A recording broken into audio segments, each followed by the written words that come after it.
Thanks for staying with us. So yesterday we talked about a woman that lamented about the strong offensive odor of her husband's breath. She went further by stating that they've only kissed thrice in 7 years.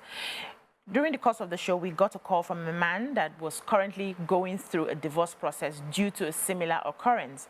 And we're going to also play some videos, showing and talking about compromise in marriage. Now, the question is, how do we compromise in marriage? To what extent is the compromise needed?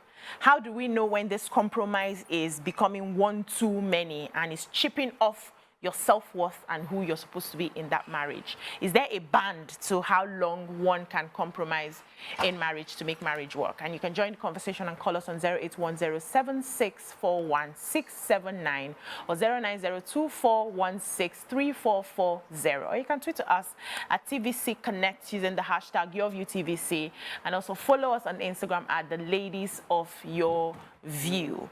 So this compromise everybody talks about. Marriage, you must compromise, you must collect the basketballs, you must find a way to make it work. How do we know when this starts and when this should stop, right? But before I come to the ladies, let's take a video. Let's listen to this video. Over things that are just a part of the commitment. Yes. We've been married for 30 years. I know. If I fell out with him for 10 and we had great 20 years, I'd take those odds anytime. But we glamorize marriage. And in this day and age, marriage is more about the dress and the dresses. Yes. And the proposal and the honeymoon and all the stuff around it. And young people aren't ready for the real of marriage. So I think, once again, it's incumbent upon us, people who have had successful marriages, to be really honest about the fact that making a commitment to be with someone means you compromise. And They say we in marriages should be honest, though. We should not act like it's all glossy. It's all glossy. We should be honest, okay? So what do we say about this issue of commitment? You mentioned that word, and compromise. Alaja. Okay, personally, I think that if in marriage we have to compromise, because nobody comes full with a complete package. You understand? Yeah, we don't come in a complete package. So if maybe you have an issue with your spouse, or you have something that you don't like about your spouse, I think we should sit down, discuss, talk about it, and see how we can resolve it, and see how the way forward. There are some things you can't change, and those things you can't change, just accept it. Accept them. Find a way of just accepting it, so that there will be peace. You will have your own peace, and your spouse too can have his own peace as well. So compromising here is just overlooking some things. You have to try and overlook some things that you can't change. You can't change those things. And once you can't change those things, you just have to accept it. So what if those things are your deal breakers, right? And those things are things you can't even live with. Let's take, for instance, you have a very sensitive nose, back to this topic we took yesterday, and you find out that your spouse has bad mouth odor, very bad. You have not kissed in a very long time. And you have tried to tell him, you've talked to him about it, you've tried to buy mouthwash, change your toothpaste, change his brushes and all of that. And so this one is giving you the feel of, this is who I am. Take me, accept me like this or not. There's nothing I can do about this. He's not even putting in the effort to also compromise for you by brushing regularly.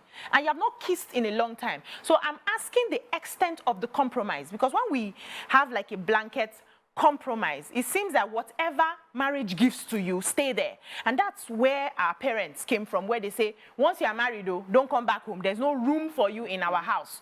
Whatever you see there, you accept it. So where do you draw the line between compromise and living in, I don't want to use the word endurance again, we've overused it on this table, and living in a way that is not even pleasing to your mental health?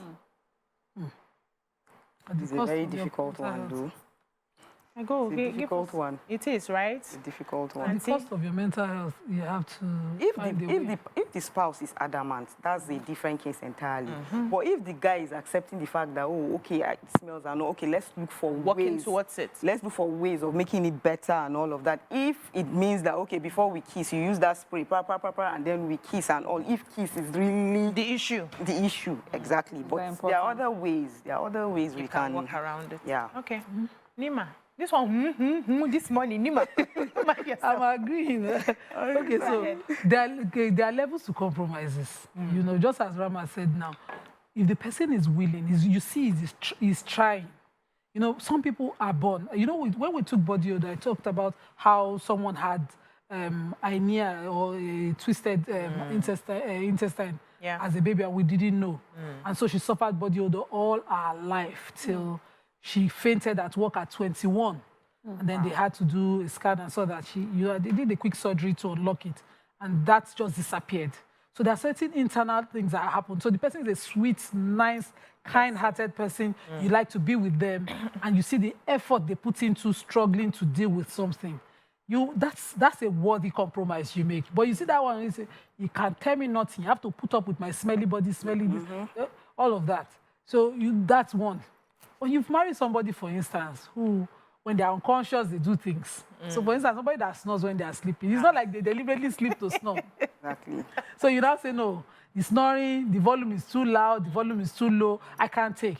You know, you might just be losing someone great. Perfect. But there are certain compromises that are beyond you.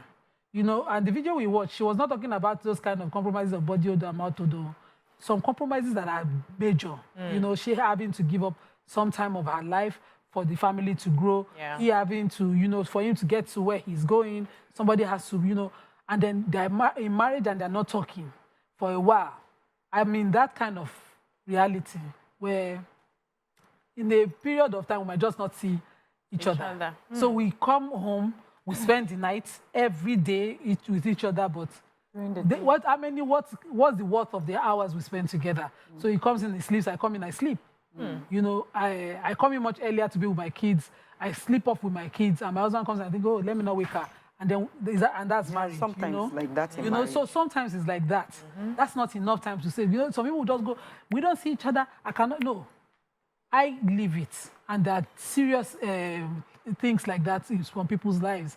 I am okay with it. I'm okay jumping to the office sometimes to see my husband, even though we live in the same house, because I know we didn't see. Yeah. So when is your lunchtime? Make I'll up be for the around lost your time. office. Yeah. Take your lunchtime out and let's talk, you know, or let's, you know, see each other. Some people, those are their realities. Some people cannot even get it because they are across states or across countries.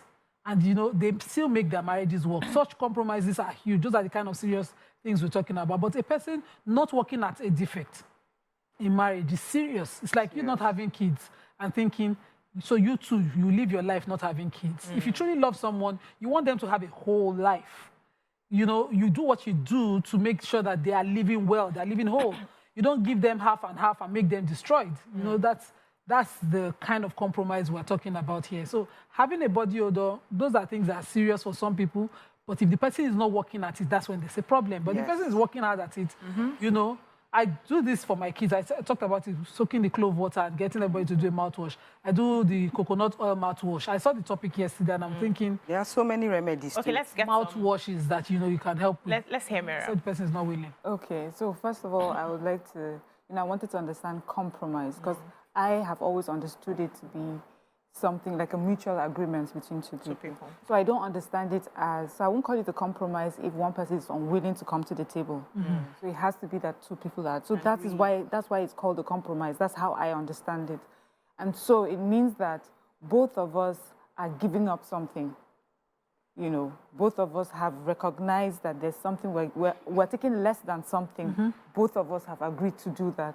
So we're now talking with someone who is involved, someone who is interested in reaching a compromise. So it's different from the person that is adamant and saying, I don't want, This is me. That's not compromise. At least that's how I understand it. So having said that, now that we understand that, you know, both of us have to come to this agreement, it's just a part of life. Compromises happen with every kind of relationship. You know, when you said okay, I was saying House about when they goma. We're not completely 10. Yeah. That's what it means, literally. You know, we all come with our faults, we all come with our weaknesses. Yeah. And you know, with many relationships, really what even attracts us to each other is that you sort of complement my weaknesses and my strengths. Exactly. Where I'm weak, you're strong. Where you're weak, I'm strong. You know, so we you know, a good relationship is that we recognize these things and then we work on it. Now, concerning hygiene issue or health issue, because yesterday it was also differentiated, especially this particular oral thing we were talking about. If it's a health issue and someone has put in the work, how much are you willing to compromise? You know, I like what you said, Ramat, where you said, the kissing thing, is it that important? Because for some people, they are willing to compromise on kissing. Because there are other good parts of the guy. Of this person. So there's some people, and then in doing that, what it will mean is that around the time that we're supposed to be intimate, there are things that we can do to make it easier. Exactly. Or there are some things we will not even do at all because this does not work. Or I make sure, you know, I pack your bags with all sorts of mints and all sorts of things, you know, to help during that time. That's if you're willing to make that compromise. And I feel that many people actually will be willing to compromise on some of these things because he's such a great guy. He's such a good father. He's such a provider. He's my support. Then would body odor or mouth odor that he's working on, would that be enough for me to put things aside? Truly, in this day and age, I find that we have, you know, in conversations sometimes about self-love and things like that, sometimes I think we take it a bit too far, you know, that we misconstrue it to the point where we're unwilling to compromise at all, you know. So we need to find the balance between I love myself, my mental health, and this is something we can go through, we can work out because both of us, you know, have our weaknesses. So it's the balance between that self-care and compromise. Ramat, let's take a short break. I know you're willing to jump in. When we come back, we continue this conversation. Stay with us.